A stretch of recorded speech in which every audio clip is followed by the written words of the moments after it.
Monsieur le Président de l'Assemblée nationale, Monsieur le garde des Sceaux, ministre de la Justice, Monsieur le ministre chargé des relations avec les institutions et vos collaborateurs, chers collègues, nous sommes appelés aujourd'hui à débattre de la modification de l'article 37 de la Constitution relative à la déclaration de patrimoine, à l'entrée et à la sortie du président de la République. Le gouvernement a déposé un amendement pour élargir son champ d'application par le renforcement de cette exigence de transparence et de bonne gouvernance au président de l'Assemblée nationale et au Premier ministre. Que de temps perdu, j'estime, c'est le peuple qui trinque, le peuple qui paye le prix fort de l'égarement de la majorité par des calculs politiciens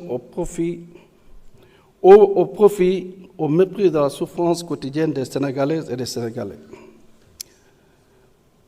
J'ai l'impression que vous transformez notre énergie collective en querelle stérile. Vous abaissez le débat, vous confisquez la tribune qui devait être le vecteur d'un sursaut national. L'urgence, chers collègues, c'est d'écouter les véritables préoccupations des Sénégalaises et des Sénégalais. Aujourd'hui, leur attente ne se trouve pas dans des manœuvres de politique politicienne, mais se trouve dans l'urgence sociale.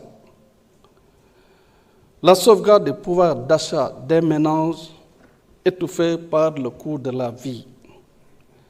La création d'emplois dignes pour nos jeunes et nos femmes.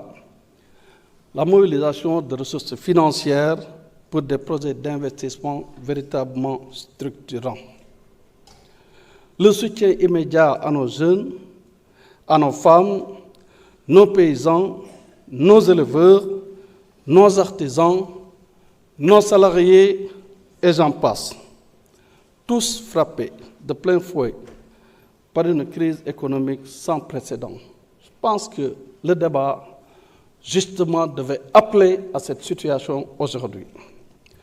Mais depuis 2 ans, le pays traverse un climat de lourde incertitude. Et pourquoi? Il y a une majorité qui est là, entièrement soumise aux ambitions de quelqu'un. Donc, une personne unique qui s'estime peut-être visiblement plus importante que la nation qu'elle prétend vouloir servir. La logique, en tout cas qui découle de cette situation, c'est d'appliquer une politique de la terre brûlée. La devise semble être « si ce n'est pas moi, ce ne sera personne d'autre », quitte à réduire nos institutions en cendres. Mais que les gens se détrompent. Cette nation est éternelle. Elle est bénie de Dieu. Protégée par nos guides religieux et inébranlables. Le Sénégal est le titre de propriété inaliénable de chaque citoyenne et de chaque citoyen de ce pays.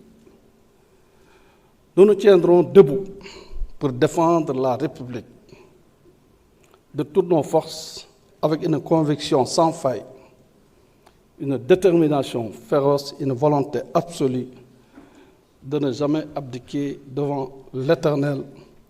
S'il vous plaît, respectez les Sénégalais. Je vous remercie. Merci, honorable.